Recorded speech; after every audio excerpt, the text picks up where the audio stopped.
Guys, Creed is coming out next week, and I have been in such a Rocky mood lately. This movie it's not just a movie to me, it's a part of my life. I grew up with Rocky.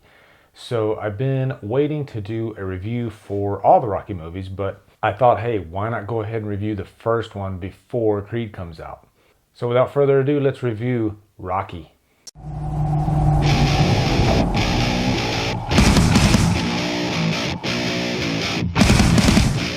Rocky stars Sylvester Stallone, Talia Shire, Burgess Meredith, and is directed by John G. Avildsen. So guys, the story of Rocky is one of the most relatable stories in history. And if you haven't seen Rocky, it is about a guy who is a washed up, has-been boxer. He's a bum. He's in his 30s, early 30s. And he is being given an opportunity, a once-in-a-lifetime opportunity to fight for the heavyweight championship of the world. And so in the movie, you are kind of a bird's eye view. You are watching what this guy goes through from his humble beginnings all the way to the final fight with Apollo Creed. Guys, like I stated earlier, I grew up on Rocky. I used to watch it when I was a kid with my father, and it's the type of movie that just hooked me immediately. And it's hooked so many people immediately because it's so relatable. This movie is essentially about accomplishing your dreams. It's the American dream, what everybody wants to do in their lives. And what if you had one shot, one moment where you had that opportunity, whether you be a singer, whether you be a boxer, whether you be a musician, anything. That's why Rocky is so relatable, because everybody wants that one shot to prove that they got what it takes to be a champion. But what makes Rocky so great is right away you just love this character. Rocky seems like a larger than life character because he seems so pure. Stallone has been quoted as saying, "If I say something, nobody listens. But if Rocky says it, it's the truth." And he couldn't have been more right on that statement. Originally, when he wrote the script for Rocky, Rocky was going to be kind of a bad guy, kind of an anti-hero. And there are elements of that in the script. I mean, he is a loan shark. In the beginning of the movie, he is doing what he's got to do to make ends meet. But you can tell that this is a job that he doesn't like doing. Like in the beginning of the movie when he's telling the guy that he needs to pay the debt, he cuts him some slack, he cuts him a break, because Rocky is essentially a good guy. And Stallone actually gets a lot of crap for his acting, and he has taken some roles that are really lackluster. But I've never seen an actor encompass a role like Stallone does Rocky. He becomes that character.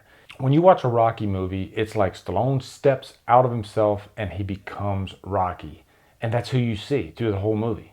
Another thing that makes Rocky so great is essentially it's a love story. Yes, it's a boxing movie, but the relationship between Rocky and Adrian is one of the greatest love stories in cinema history. You have these two characters. One is not well educated, not very bright, and then you have another one who is painfully shy. And they fit together perfectly.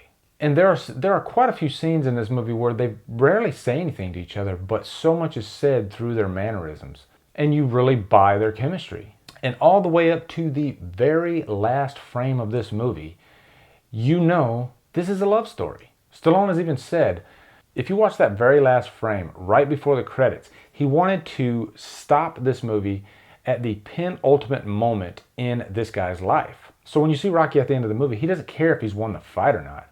All he wants is Adrian in his arms. That's why at the end of the movie, he's constantly screaming Adrian. And that relationship carries throughout the whole franchise. Even in Rocky Balboa, that doesn't star Talia Shire. She really is kind of the core of that movie. Really the reason why Rocky goes back into the ring. Also, Carl Weathers was a really great Apollo Creed. Apollo Creed as a character is the perfect antagonist for Stallone. He's almost a polar opposite. He was kind of modeled after Muhammad Ali back in the day, and he's very well educated, well spoken. He's a showman, he's entertaining, and Rocky is really none of those things. And so when you see these two go head to head, it's exhilarating. And I thought Stallone wrote his character perfectly because he's never a villain. He is an opponent, and there's a big difference. And Rocky's goal in the movie is not to beat Apollo Creed. He really just wants to go the distance because Apollo Creed has a reputation of taking people out earlier in the fights. As a matter of fact, there's one scene at the end of the movie where he is laying in the bed with Adrian and he tells her he just wants to go the distance. And the studio did not want Stallone to film that scene because they ran out of time, they ran out of money. And Stallone begged him. He said, you have to film this scene. This scene is the core of the movie. This character wants to go the distance. That's what this whole thing is about. It's not about winning. It's about standing on your own in the end. Also, Rocky has really great characters. You got Mickey, who's the old trainer, and he's constantly hard on Rocky throughout the whole movie.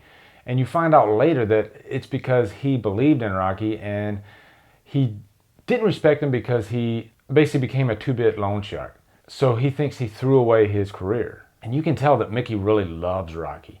And Rocky loves Mickey. Mickey is probably the greatest trainer role in cinema history. He really is. And every time Rocky would have a fight in the franchise, Mickey was always that voice in his head telling him, hey, get up. You can do this. You can beat this guy. Even in the later movies when Mickey's not in the actual movie, he's still that constant voice in Rocky's head. And I'm not going to lie, when I'm exercising, when I'm listening to the Rocky soundtrack, I can hear Mickey in my head saying, you got this. Go one more mile. You can do this. Get your ass up and finish. Also, Paulie is such a great character because he's constantly jealous of Rocky. He is the character that has never been given a break. Really, he wants what Rocky has. And he's constantly angry all the time. That is what's great about all these characters. They're all so unique. They're all so different. Stallone really did a fantastic job of fleshing out every character in this movie. And also, when you watch the movie, none of them seem like they're acting. It seems like you are watching a documentary. That's how great the acting is in this movie. And finally, I gotta mention Stallone. It's really amazing how he was able to get the Rocky script produced, because here's a guy who had less than $100 in the bank. And he saw this Chuck Wepner, Muhammad Ali fight, and he got an idea. And he wrote a script in something like 3 days, I think. And when he brought it to the studio, he actually went there as an actor. And then when he was leaving, he said, hey, I got this script. And they wanted to buy it from him. Long story short, they offered this guy, I think, up to like $300,000 for the script, but they didn't want him to play the part of Rocky. I would say 99% of people that were in his situation with $100 in the bank would have gladly taken that. But Stallone didn't. He said, no, I believe in this part. I want to play this part. And he stuck to his guns. Guys, I'm sure you can already guess, this movie is a Trapped on an Island movie. It's a movie that I watch yearly, sometimes twice a year. I love Rocky so much. The first Rocky is probably the greatest sports movie of all time in my mind. And I'm so looking forward to watching Creed. The buzz on this is that Stallone might actually get a nomination for Best Supporting Actor at the Oscars.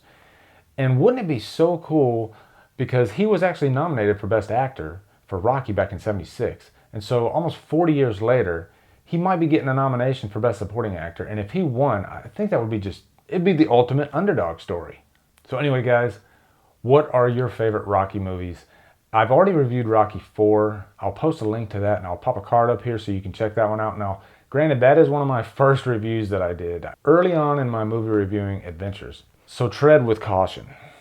As a matter of fact, I'm probably going to do what I did with Halloween 6 and do a Rocky 4 Revisited, because there's more that I want to say about that movie because I love Rocky 4 so much, but I'll get to that. So anyway, guys, thank you so much for watching. Subscribe to my channel, follow me on Facebook, Twitter, and Instagram, and Drumdum out.